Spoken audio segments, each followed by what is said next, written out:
Hi, I'm Kevin McAleese, and today I'm here with Ashley Welch, Lori Richardson, and Amy Appleyard, and we'll be talking about women in sales. And it's such a huge topic right now. And Salesforce just appointed their chief equality officer, and there's such a focus on equal pay and trying to recruit and retain more women in technology. So I'd love your thoughts on kind of where we are and where we need to be going. I've had the pleasure of moderating a number of panels for Salesforce on women in sales, and it is a phenomenal topic. It's on top of mind for a lot of CEOs right now. People are agreeing that there's an issue. The challenge is that there isn't enough action that has happened to make positive change. And I know McKinsey has just released a study along with LeanIn.org, and it says a very depressing thing, which is that at the rate that we've gone in the last 3 years, it's going to take 100 years for equality in terms of gender. So at the top. And so, we have a lot of work to do, but we also, in the panels that we've done, especially with Salesforce, we've done some amazing things in terms of reaching women, young women who are considering a sales career, who are in sales but don't know if they could do a leadership role. And I think by these conversations over time, we're working to make at least some type of an impact. Some of the qualities in sales today that really lead to successful salespeople, like curiosity, like empathy, like creativity, and even vulnerability, I think sometimes come more naturally to women and enable them to be really successful. So as our world becomes even more complex, more ambiguous, these skills become even more important, and perhaps it's going to create a greater opening for women to step in because they're going to be attracted by those characteristics and wanting to perhaps try more, to try to bring those tools to bear in a sales environment. To the point about what we are looking for and what makes a uniquely qualified salesperson, research is definitely now showing that gender diverse teams outperform non-gender diverse teams. So I think some of the things that we can be doing are around hiring, how we're hiring, the types of profiles that we're looking for, changing some of we even had conversation yesterday around changing some of the descriptions in our job applications to make it so that women might be more attracted or interested in applying. And I think one of the most interesting things is leveraging the data. You can actually get men to recognize that it is important to build gender diverse teams, and this provides more opportunity for women to kind of step into roles that maybe they wouldn't traditionally have thought they would want to apply for. That's an interesting point around language, and even in terms of the titles. I know some of the sales titles are hunters. I was talking to a group yesterday, and they were talking about a shakedown. These are very warriors. These are very masculine terms that I think need to be. And I think it's very unconscious in some ways in terms of what that does to people in terms of thinking about whether they'd want that role or not, or whether they'd like to be shook down. So I think there's something to be said for paying attention to our language and what we're using in sales as a way to start to think about what does that have to do with how we're attracting or not attracting women into the field. And a stereotype that the best salespeople were former athletes. So that was a big one that people have perpetuated. There are some great former athletes that make great salespeople, but not all former athletes make great salespeople. So, it is a factor, and there are other people that have different backgrounds that are excellent because they have tenacity and they have drive and they've been successful in accomplishment, and those are the people that are not going to fit that old mold that people keep looking for. Yeah, I think also to the point about some of the language, this even happens as a sales leader in a lot of dialogue and discussion with sales managers as they're managing teams. People use a lot of sports analogies, and I try to mix it up a little. I was in my early career, I was actually a theater major, so I try to throw in references to things other than sports analogies. Yeah. So as anybody knows who's ever been in a kick line before, you can actually kick a lot higher when you've got your arms wrapped around everybody else in the line with you. And this makes for a good kind of team building conversation rather than talking about getting into a huddle and all of the other sort of quarterbacking something. So ingrained in the sales culture. Yeah. Well, really and I think it's so ingrained in this competition. I was just looking at a dashboard that's been created on an app that you as a manager can rank your best performing salespeople. And again, it occurred to me like this competition and this, it feels again very masculine and aggressive. And in some ways that's good. You know, competition isn't bad at all, but in my mind, it tends towards competition and not collaboration, and also a movement away from customer centricity even. So again, I think language and what are we measuring and how are we talking about it is important to look at. And I think there's been a huge shift just in how we sell. I mean, we've got, you know, super educated buyers now, potentially too much information coming at buyers, and it's, I think I've heard it explained, it's more collaborative selling than it is competitive selling nowadays. Right now it's a focus on the buyer, not on who the seller is and what they do and blah, blah, blah, blah, blah. It's starting first with the buyer and getting an understanding and having that empathy, which is something that women bring to the table really well. And listening, good listening skills, communication skills, another thing that women are very strong at. And then, you know, working together to solve problems. I think today's worker that comes in, whether they go into sales or finance or whatever, I think that younger people now want to help solve things. They want to make the world better. And this is something that sales does. And I think that there's just a bad rap about what a salesperson is, and there's an old persona that we need to change. Definitely. Yeah, and I think this is where some of the challenge is with trying to encourage people to apply for some of these positions, and then even once they're in a position to sort of raise their hand and say that they'd like to move up into a leadership position. I think often women hold themselves back because they aren't necessarily aware that this could be a great career path for them. And that's something that we've tried through either sessions like what we were doing with Salesforce, or speaking out about kind of the importance of women in sales and trying to bring data into the discussion, but also just informal group settings within our own work environments and trying to get sort of get at why maybe a woman wouldn't, who's a wonderful sales rep, wouldn't necessarily apply for a leadership position, and understand what some of the potential challenges are, and just try to get more people to raise their hand and say, I think I might be interested in that. And I think for male sales managers to be more persistent, because I have worked with a lot of companies that are onboarding people into sales, and sometimes the manager will say, you know, this woman, she's too nice, or, you know, she can't really close business, and we're going to move her into account management, you know, in account support services, because she really can't sell. And that's not true at all. You know, I've always said that I'm a very nice person, and I can close circles around a lot of the men that I worked with over the years, and they don't have anything to do with each other, and it's a style difference.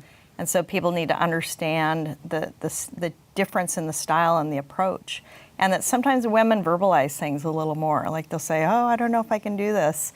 Whereas a lot of the guys that I work with onboarding them, and I don't know if you've noticed this too, they'll just kind of keep quiet and just, you know, make it happen. So don't show weakness. Right, Yeah. It's been a learned thing, right? Exactly. You just don't say anything and just keep at it, where sometimes women will tend to say, oh, I don't know if I can do it, and, you know, it seems like they're not confident.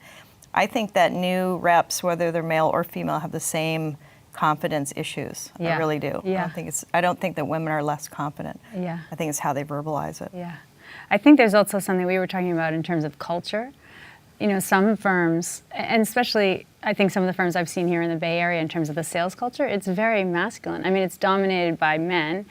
And even when you want to attract women into it, if I'm a woman looking at this culture that's so masculine, I wouldn't be that attracted to work in it. So it's so complex in terms of all these different things you have to address. It's a whole system in order to start thinking about how do we bring more women into this environment. Well, and I wanted to ask that next. Really, how do we start trying to get more women to even consider? Well, I have my ideas. You should start. I think it starts with, you know, middle school, high school, letting young women know that sales is one of the best jobs there is. It's a career. There's no more flexible job in many cases. I know I was a single mom when I got into sales, and I did it because I wanted to make the same money as male counterparts. I looked at all sorts of non-traditional positions, and I ended up doing sales. I had a flexible job, so I could leave and do family-oriented things, and I made really good money. And I don't think I don't think that a lot of younger people hear that. It's certainly not something in 8th grade career day. Yeah. Somebody stands up and says, I want to be a salesperson, especially Yeah. if it's a young woman. That's a great point. What kind of sales were you in? Technology. So yeah, and it was great. And I started on straight commission back then. Wow. So it was scary. Yeah. But I worked around people who were making a lot of money. And it wasn't just the money, but certainly when you're raising a family is definitely a factor. Especially as a single mom. Yeah. Yeah, amazing. Yeah. I think definitely starting the conversation young is the way to go, and making sure that people understand it as a career option. And then I think even as people are early on in their careers, or for me, I came into sales management and sales leadership later in my career, I think people need to understand that you can make the jump or you can make the leap, that skills that make you sort of highly qualified in one area. I had a background in finance and strategy before moving Great. into sales leadership. Had actually built up enough sort of an understanding of how to run a business more at a portfolio level from a kind of a top-down approach, thinking about the different levers that you could pull. And then when I was given the tremendous opportunity to start managing people and teams to try to meet the same objectives that I had been thinking about from the top down, but from the bottom up, it was just eye-opening for me. I was instantly at home. I knew that this was absolutely where I wanted to be, but had no idea before that. But it took some very senior folks, all males actually, to take a leap of faith to give me that opportunity. But they felt that I could do it and gave me the chance. And that has just changed my career trajectory. So I think for folks who have maybe not come into sales initially at a young age, to still consider it at a later age, and maybe even something after children, to your point, with flexibility that it offers. And there's nothing, I think, more rewarding than making your numbers and know that you also were able to, if coaching your soccer team is important to you, or putting dinner on the table every night is important to you, you can kind of figure out how to make all that happen with a career in sales. And sales is totally objective. In other words, the numbers to hit. You hit your numbers, and there's no subjectivity in it, except for, I will say, getting your salary straight. Because I know I did not negotiate my salary, and that's something I really encourage women to do, particularly in sales, because a lot of times, as we know, women are getting paid less than men. So other than the salary part, the commission was on par with all my peers, and I loved that. And I loved that I knew where I stood. So that was another great thing about it. And I was going to say, I think another great thing is I don't think you don't have to have a degree. You don't get a degree in sales. So, if you're smart and you make your number and you're willing to go for it, there's a huge amount of opportunity. But that also hurts the aspect of getting more women into sales, because what I found is that most women go into marketing rather than sales because they can get a degree. There are very few sales degrees. There are some now. I know Bentley, and we're all from Boston here. Bentley has a sales major program, but most there's just a handful of schools around the country that do, and so. There's this thing about wanting to be able to check off the boxes and show that, I really did it. So that's what I'm concerned about, is letting women know that, you don't have to, and you don't have to meet every single qualification on a job description in order to get a position as well. So we've talked about kind of how to help cultivate the next generation, potential career changes. One of the complaints I know I've heard from hiring managers is, well, no women apply. Yeah. And sometimes it's what pond are you fishing? Where are you looking? Yeah. I'm curious your thoughts on if you really want to tackle this problem, what do you have to do differently? Yeah, well, I think it starts with a job description. We know that there's a lot of gender bias in job descriptions, even words that you wouldn't necessarily know. And I've been learning a little more about this as companies are sprouting up with data tools that can sift through. They're looking at job descriptions and finding bias, both female and male. And so first we need to get rid of the war words, and then we have to look at different places.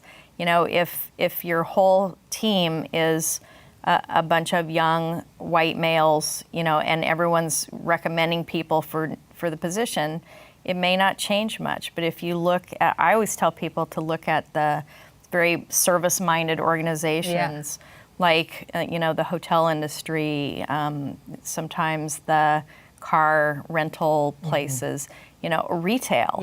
Where women traditionally dominate because they just don't know that they could switch and get into another sales position with a B2B company. I think those are some ideas. So look for the characteristics that you're looking for. Yeah, absolutely. Yeah, and then I think also just sort of fostering dialogue within an organization. So if you are love the external hiring, but also internally, just making sure that people understand that you can hop from different functions, and that moving into sales is actually something that's really fun and incredibly rewarding. And making sure that there's some kind of a forum or in some way that people can have dialogue around this. Could be informal, could be formal, but also that internal recruiting folks know that they should be, when sort of looking internally for who to hire, they should be looking cross-functionally to sort of tap people and maybe suggest that they apply. Because I think it can't ever hurt to ask somebody to apply for something. Right, and I encourage companies to host events that maybe they're not, you know, beer and pizza, which in the tech industry, that's what I see a lot of, beer and pizza. Have something, you know, have a wine reception and wine and cheese, and have your female executives there, or partners, or, you know, people that people can see. Oh, here's another woman as an example. You know, I could be like her. I know, Amy, you've gone in on interviews with.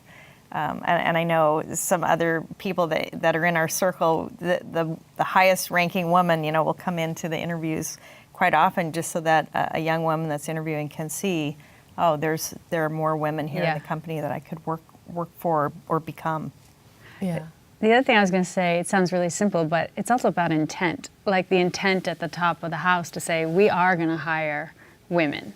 And we're not stopping until we do, because because there are perhaps less, you know, usual suspects to look for. Let's say in tech, I know it's really hard to find people who have been in tech who are women. Let's say salespeople. But if you're saying I'm going to find her maybe somewhere else and stay with that train of thought, then it's possible. And making sure that at the sort of the senior level that people are tracking and measuring that. So there has to be some kind of a data-driven approach to this. To just say we want to make it better doesn't usually lead to, doesn't always lead to results. It can, but to make sure that you're tracking and measuring it in some way, which involves getting sort of a current state assessment, which a lot of folks don't necessarily do. We had a few people after one of our sessions come up to us and say, we were just tallying up and it turns out we only have 5%, you know, at this level. And it's just people don't have that they don't at their about disposal. They don't think about it, But when you sort of look at those numbers, and then when you recognize that a gender diverse team is actually going to deliver ROI at a faster rate, it then becomes pretty easy to say, let's fix this. It's a huge opportunity for us. And at the leadership level, we know that the companies do better when there's a mix of men and women in leadership, and that's you know, definitely lacking in a lot of companies. So sales leadership, a recent study that just came out shows 12% are women in sales leadership, executive leadership in companies.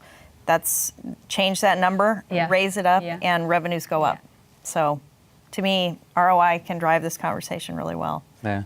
And also making sure that the conversation isn't just coming from women. So I had a great dialogue with a former colleague who, when the numbers were coming out around women, usually don't necessarily raise their hand until they feel like they're 80 or 90% confident that they fit everything on the job description, whereas men raise their hand at the 30, 40% confidence level. And this is not all men, but just on average. And I shared this with a male colleague, and he had said, gosh, I'd hate to think that I hired a man who was less qualified than a woman simply because she didn't apply. And I said, I'm pretty sure that you have, and I have. I think the stat for women is 100%. 100% sure? Yeah. They're not 100% sure. They don't raise their hand. So one of the things we've said in our panels is, you know, step up and ask. Just ask. You know, ask for the promotion, ask for the raise. tell your boss you want his job someday. You know, speak up, and that's another thing. It's a complex issue. There are things that companies can do. There are environmental issues. There are also things that women can do to step up and move up the ranks in a company. Yeah, both sides. Yeah.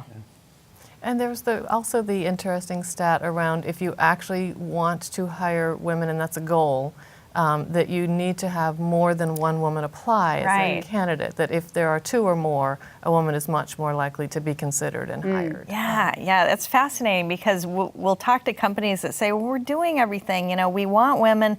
We always throw a woman in the mix in the interview process. But a recent study shows that one woman, and this counts for minority hires as well, if you put one woman in the mix in the interview, it's like a 0% chance because no one wants to pick her because she's the woman. If you have two women, the chances are that she has much better chance. One of the women has a much better chance of being hired because then it's not like, oh, do we pick the woman or we don't pick the woman? Yeah. Same with a candidate who's a minority candidate. So the idea is, broaden that pool, have more people to choose from. So. That's a great stat. Yeah, Really but people interesting. say we're doing our part, we're trying, but it's yeah. just not working. So to your point, Kevin, that there are things that people think they're doing well that in actuality they could change up and improve the numbers. Definitely, and I think that organizational self-awareness is a huge factor Yeah. for so many companies. Yeah. I mean, Mark Benioff was quoted as saying it wasn't until some female employees came forward and said, we don't think women are getting paid equally Yeah. here, that it was suddenly raised to the corporate consciousness. Yeah. But if you're not measuring, you're not actually looking at how you're doing in hiring, retention, any of those areas, then you're never going to know what you Can't need to improve change. what you don't measure, right? Exactly. Yeah. For women who either want to raise their hands or think it might be a path they want to go down, especially with the stat saying that if they're not 100% sure, they won't pursue. What would you recommend for a woman who either wants to explore sales as an option or thinks she'd be really good at it? What would you recommend for them? Raise your hand. Like, go for it. I think just trying things and also finding mentors of other women who are in the position or in a position who can talk to you about the benefits, the lay of the land, how she navigated is very helpful. I think mentoring relationships Yeah. and informal relationships, but one thing that most women are really good at is networking Yeah. and in keeping in touch with people. So there's almost always somebody who would be Yeah. in your network that you could reach out to that would have a conversation with you, in my opinion. Yeah. And then I think moving into some sort of a formal mentoring program, if you're in an organization and feel like, gosh, this is something I think I might be interested in, set up a short-term mentoring, a 1 quarter or 2 quarter mentoring time with a sales manager or even a sales reps, a frontline sales manager, to just say, gosh, I'd like to learn more about what you do. Can we meet every other week for the next quarter so that I can understand your role? So give it a small time frame and a small window, and either do a ride along or spend a day on the phones with somebody and just see if it's something that you think would appeal to you. Because I think that's a great way to break down the barriers for what people think the job is. It's actually a lot more creative and analytical than I think a lot of people consider now, especially when people are armed with a lot of data and a lot of ability to reach their customers in multiple ways. The days of the cold call and the sitting and dialing and dialing and dialing and getting rejected all the time are kind of long gone. It doesn't mean there isn't a lot of rejection, and you need to be able to deal with that too. But I think the stereotypical movie image of what it is to be a salesperson is really outdated. Yeah, don't watch Glengarry Glen Ross. and there are so many opportunities now for women because there's so much data out there and there's so many tools, and it's like we've turned into these data assessing organizations, and we need empathy. We need conversations. We need people to pick up the phone and say, I saw that you were looking at this. I'd love to know more about you. And I think that women can be so exceptional at that. And, again, some of the top CEOs in North America and the world had a sales background. And so there's no downside to getting at least, go through a tour of sales. You don't have to do it forever, but check it out as a career. Yeah. And I'm not saying that every woman is good at this, because I believe in assessing people and finding people that have the right sales DNA, but it just opens a whole pool of candidates, and we need to really build up that pipeline. We also were just having a conversation prior to this with a young woman who is interested in going into marketing professionally, finishing up a graduate degree, and was sort of throwing around the idea with us. I was thinking about maybe doing a little stint in sales. Couldn't be a better opportunity for her. Yes. Even just to try working in sales for even a short time frame. If you want to go into marketing, the relationship between sales and marketing is so key now. Yeah. And to be able to understand what the sales teams are doing with the leads that are provided to them from marketing, et cetera. She'd be indispensable. Indispensable to a marketing organization, and sales teams would love her as well, because she would have that empathy and understanding. On both sides. Yeah. Definitely. Yeah. So unfortunately, we're going to have to wrap up in a minute, but I'd love kind of a closing thought from each of you on this topic. Well, Who I'll wants to start take to it? say we need more women in sales. We need more women sales leaders. We have to go from talk to action. And just because you think you're doing something, maybe as a leader, maybe you need to step back. As a CEO of a company, there are more creative solutions, and you can find a lot of information. There's never been more information about the data that shows the value of more diverse sales teams. And, there's plenty of resources to get a better idea, make it happen. And I was going to say, I think part of it is about changing the conversation, just the dialogue of what sales is all about, and using words like empathy and curiosity and creativity and problem solving and entrepreneurship. All of those things are part of sales. And for me, that makes it really exciting. That's why I'm in it. And that's why it's exciting. And I don't think those words are used enough. And so, even I'm thinking about I have 2 daughters, of, talking to them about what sales is all about, and using that kind of language with them, I think makes it more attractive. Yeah, I guess I would challenge any young woman who's thinking about trying a sales position, or even raising their hand for a sales manager or sales leadership position. I would just encourage them to do it, even if you only feel 50-60% confident. You're probably could very well be more qualified than the man who's applying for the job. Not necessarily, but I would encourage them to speak up and to try it. And then I would also just encourage men, as they are building their teams, to really take a hard look at who's on the team and who they're hiring, and to possibly take a chance on somebody and even connect with someone and suggest that they apply to try to build out the gender diversity on their team. They will deliver a higher return on their business if they do. Absolutely. And I love the raise your hand. Absolutely love that. Yeah. If you don't apply, you will never know. Yeah. Right. You will never know. Don't wait for someone to tap you on the shoulder. Yeah, because unfortunately, it doesn't usually happen. Right. Yeah. Thank you so much You're for welcome. coming in Thank and you. talking Having today.